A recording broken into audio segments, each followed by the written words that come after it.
Hello, Dodgers Daily News fans. I'm Noah, and today's episode is packed with major updates for Dodgers Nation. First, the official arrival of Roki Sasaki, the young Japanese phenom who chose Los Angeles to take the next step in his career as a pitcher. We'll dive into how this signing impacts our bullpen and how Sasaki could shine at Dodger Stadium. But that's not all. The team is also active in the market, signing Tanner Scott to a multi-million-dollar deal and possibly adding Kirby Yates to further bolster our roster. However, these moves come at a cost. Names like Ryan Brasier are being discussed as trade candidates. Is letting go of veterans the right move? And how is the front office balancing finances to keep the team competitive? Before we dive in, make sure to like, subscribe to the channel, and hit the notification bell for the latest Los Angeles Dodgers news.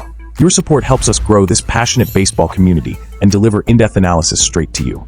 Let's discover together what these changes mean for the 2025 season and the team's future. It's official, Dodgers fans. Roki Sasaki is the newest addition to the team. The 23-year-old Japanese phenom was introduced in style at a press conference at Dodger Stadium.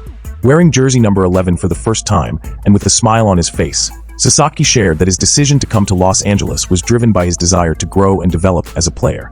"I spent weeks reflecting on where I could become the best pitcher possible," Sasaki said through an interpreter. "And I realized the Dodgers offered the perfect stability and environment for that. This choice wasn't just about baseball, but also about trust and a vision."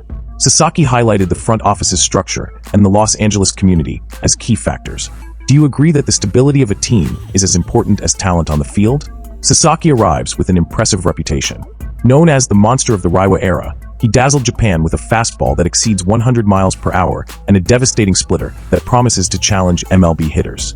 With a 2.10 ERA over 4 seasons in the NPB and 505 strikeouts in 394 and 2/3 innings, Sasaki has already proven to be a rare talent.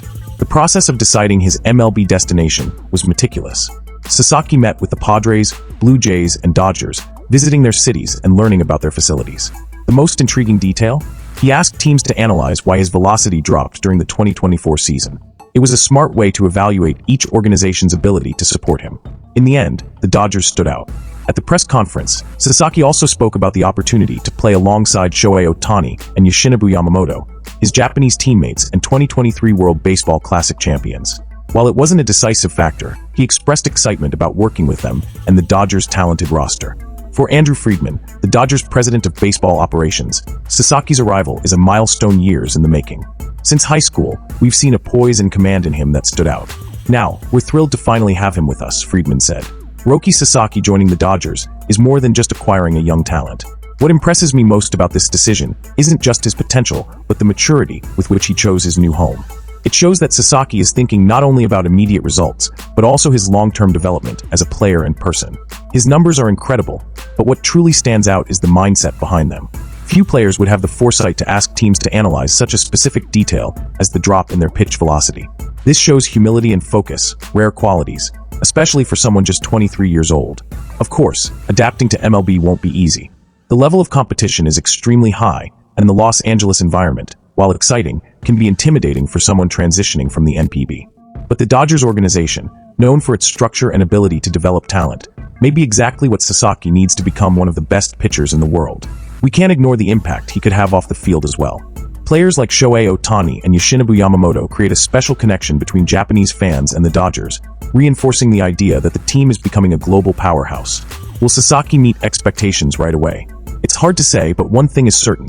He has the tools, the mindset, and now the right environment to reach his full potential. And for us fans, it's a privilege to witness the beginning of this journey in Los Angeles. I can't wait to see him on the mound at Dodger Stadium, with the crowd buzzing with excitement and anticipation. This is the kind of story that makes baseball so special. The Dodgers are shaking up their bullpen, and the past few days have been intense. First, the team surprised everyone by signing reliever Tanner Scott to a 4-year, $72 million contract. On top of that, rumors suggest that Kirby Yates may also be joining the team. But not all news is good. An inflammation in Michael Kopech's forearm has raised concerns. Could this injury have influenced the team's urgency to secure reinforcements? Here's the intriguing part. To make room for these new names, the Dodgers are considering trading current roster players. One name being floated is Ryan Brasier, a 37-year-old veteran who's delivered solid performances since joining the team. Do you remember his impact in 2024? He posted a 3.54 ERA in just 28 innings after recovering from a calf injury that sidelined him for months. Since arriving in Los Angeles, Brasier has shown consistency, with an impressive 1.89 ERA over 66 and two-thirds innings as a Dodger. But is that enough to keep him on the roster? The Dodgers' bullpen is becoming increasingly competitive. With the likely additions of Scott and Yates, alongside familiar names like Blake Trinan, Evan Phillips, and Alex Vesia, there's little room for Brasier, who has often been used in lower-pressure situations. Let's be honest, the Dodgers are looking for arms that can deliver in clutch moments. Another important factor is the financial impact. Brasier's contract represents a significant cost for the team, especially given luxury tax penalties. Trading him could save nearly $10 million for the upcoming season, money that could be strategically reinvested. What do you think? Would it be wise to move on from Brasier, considering his experience and recent recovery? The Dodgers' moves in the bullpen demonstrate the front office's commitment to building a high-level team. The addition of Tanner Scott, with such a significant contract, and the rumors surrounding Kirby Yates make it clear that the focus is on securing reliable arms for crucial moments in the season. However, these decisions come at a cost, and Ryan Brasier seems to be in the spotlight to make room. Brasier's case is interesting. His numbers since joining the Dodgers are undeniably solid. A 1.89 ERA over nearly 67 innings as a Dodger is nothing to overlook. Additionally, his recovery from a calf injury showed resilience and dedication. However, the question is whether his experience and consistency outweigh the financial burden, especially with the Dodgers already brushing up against the luxury tax threshold. On the other hand, the arrival of players like Scott and possibly Yates, combined with the emergence of other pitchers in the bullpen, puts Brasier in a vulnerable position. The bullpen is becoming increasingly competitive, and decisions need to be strategic. With so much young talent emerging, like Anthony Bonda, and the rotation bolstered by stars like Roki Sasaki and Blake Snell, keeping a high-cost veteran may not be a priority. If I were in the front office, I'd weigh the cost-benefit of keeping Brasier. While his experience is a plus, the Dodgers are clearly building a younger, faster, and more versatile bullpen. Saving $10 million could be a strategic move to strengthen other areas of the team, or even maintain greater financial flexibility for the future. These decisions are never easy, especially when discussing a player who's delivered strong results.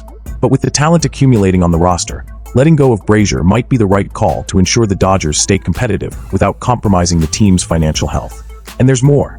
The roster depth is so strong that other names could also be on the way out. Clayton Kershaw still needs to be officially re-signed, and the rotation already includes stars like Blake Snell, Tony Gonsolin, and Roki Sasaki. In the bullpen, Anthony Bonda, a breakout star from 2024, and other pitchers are also vying for spots. Having such a strong roster is undoubtedly a good problem, but it always comes with tough decisions. What would you do if you were in the Dodgers front office? Would you let Brasier go to free up space and ease the finances?